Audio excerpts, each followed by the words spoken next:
Αγαπητοί μου φίλοι, όλα τα σοφίσματα έχουν καταρρεύσει και τελικώς επεστρατεύθησαν οι αυλικοί συνταγματολόγοι.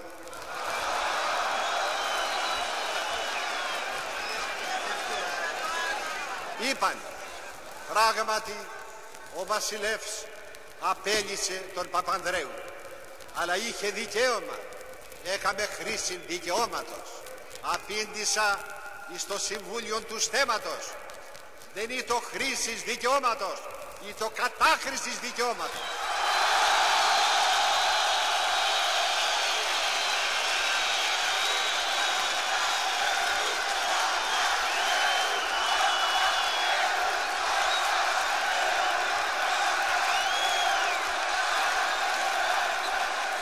Στο πολίτευμα της βασιλευομένης δημοκρατίας, τους προέδρους της κυβερνήσεως, δεν ορίζει η εύνοια των βασιλέων, ορίζει η θέληση του λαού.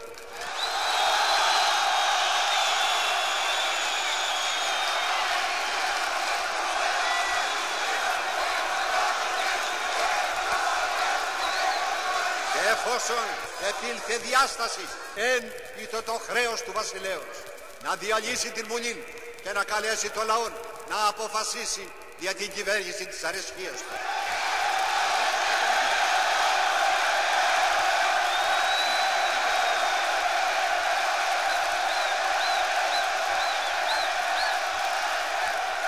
Εάν απευθύνεται εις τον λαό και ο λαός με απεδοκίμαζε, θα υπέκυπτα και θα εσεβόμει την θέλησή του, διότι στην θέληση του λαού υποκύπτουν οι άνδρες, στην θέληση της βίας υποκύπτουν τα ανδράποδα και η δημοκρατική.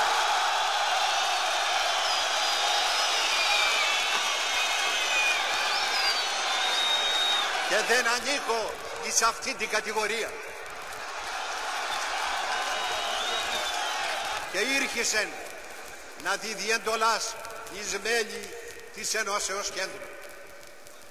Έδωκε την πρώτη εντολή άμεσον εις τον Όβαν. Ερωτώ.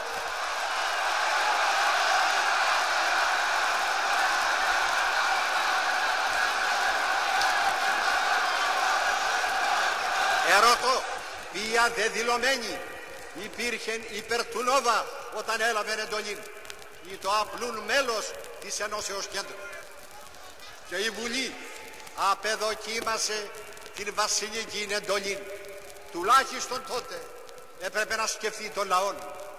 Εν τούτης, επανέλαβε την εντολή εις τον Στεφανόπουλο. Και ο Στεφανόπουλος την κατέθεσε, διότι απεδοκιμάστη από το κόμμα. Την ανέθεσε δια τρίτην φοράν εις τον Τζιριμόκον.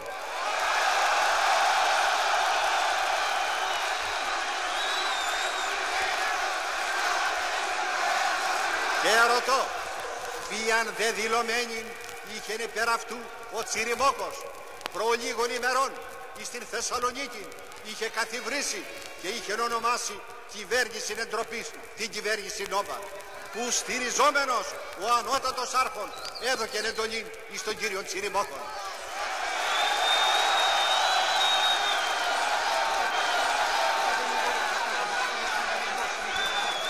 Αλλά η Βουλή απεδοκίμασε και αυτήν την τρίτη βασιλική εντολή. Και τότε ανεκλήθη από την εφεδρία εις την ενέργεια ο κύριος Στεφανόπουλος.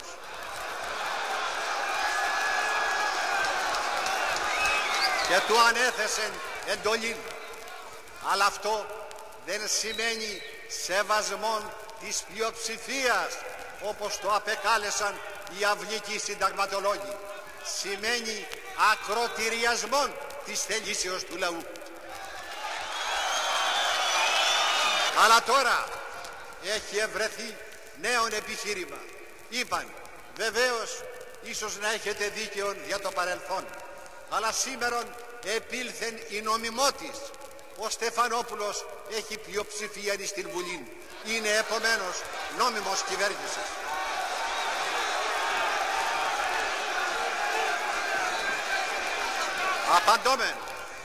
Απαντώμεν Δεν υπάρχει νομιμότης, υπάρχει νομότυπος παρουσία. Η νομιμότης είναι εικονική και υπάρχουν δύο απαντήσεις. Ελαχίστη είναι η πλειοψηφία των δύο βουλευτών. Αλλά εάν προέρχεται από το λαό είναι σεβαστή, όπως συμβαίνει στην Μεγάλη Βρετανία. Αλλά στην Ελλάδα δεν προήλθεν από τον λαό, προήλθεν από τα αθέμητα μέσα, τα οποία ητήμασαν των δημόσιων βίων της χώρας.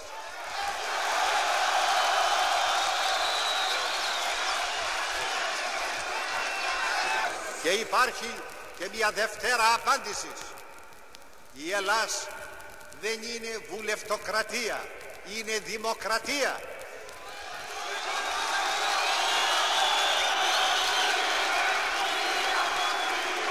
Οι βουλευτές δεν είναι κυρίαρχοι, είναι εκπρόσωποι.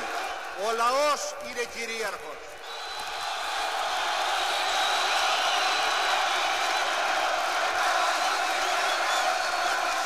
Και όταν ο λαός κατά τρόπον αναμφισβήτητον άρει την εντολή του, τότε επιβάλλεται ο σεβασμός της θελήσεώς του, επιβάλλεται η προσφογή στην ειδική του κυριαρχία, επιβάλλονται εκλογές.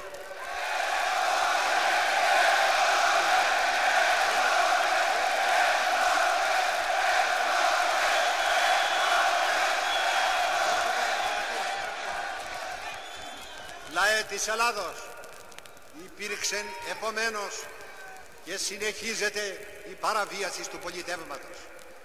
Αλλά δεν υπάρχει σήμερα μόνο η παραβίαση. Υπάρχει δυστυχώς επίσης και η σύψης. Ουδέποτε στο παρελθόν είχε εκπέσει εις τόσων βαθμών ο δημόσιος βίος της χώρας. Η Κύρκη με το δέλεαρ της εξουσίας εξευτελίζει τους ανθρώπους. Δημόσιοι άνδρες, οι οποίοι ευάδιζαν όρθιοι προς το μέλλον, έγιναν ενώπιον της ευνοίας ερπετά, επρόδωσαν και την δημοκρατική παράδαξη και των εαυτών των και εξουδενώθησαν. Παραπονούνται οι αποστάτες, διότι τάχα εμείς τους υβρίζομεν. Αλλά εμείς δεν τους υβρίζομεν, επαναλαμβάνομεν τους ειδικούς των λόγους.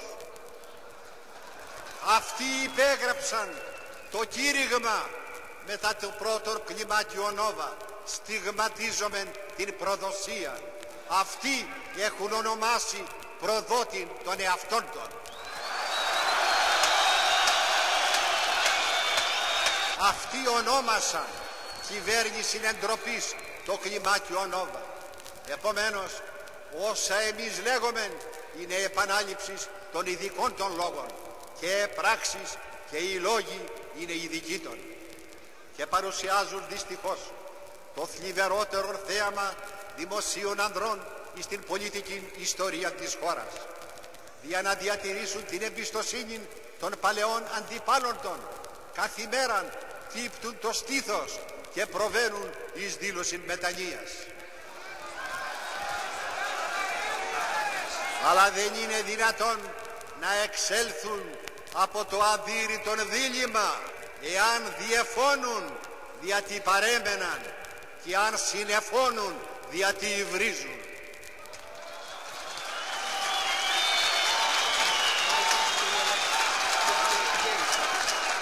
Αλλά υπάρχει επίσης και η ιερέ.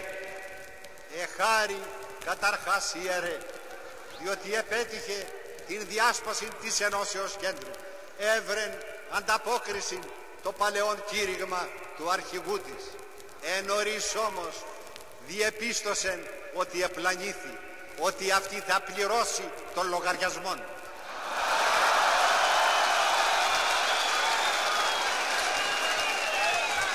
Διότι η ιερέ έχει γίνει συνένοχος της εκτροπής και συνένοχος της παρακμής.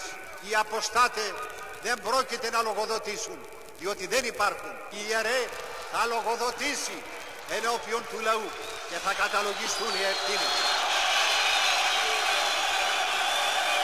Αγαπητοί μου φίλοι, από το τέλμα της παραβιάσεως του πολιτεύματος, από το τέλμα της ύψεως και της αποσυνθέσεως, μία μόνον είναι η έξοδος, εκλογέ.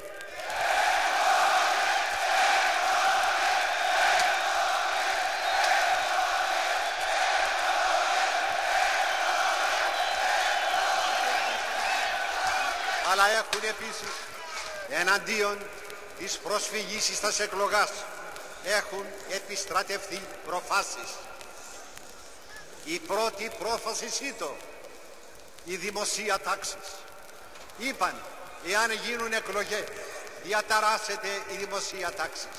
Προκαλέσαμε την κυβέρνηση να ερωτήσει τους εισαγγελείς της χώρας εάν υπάρχει εις τας περιοχάς των διατάραξης της τάξεως, και δεν απετόλμησεν, διότι θα έγινε το καταγέλαστος.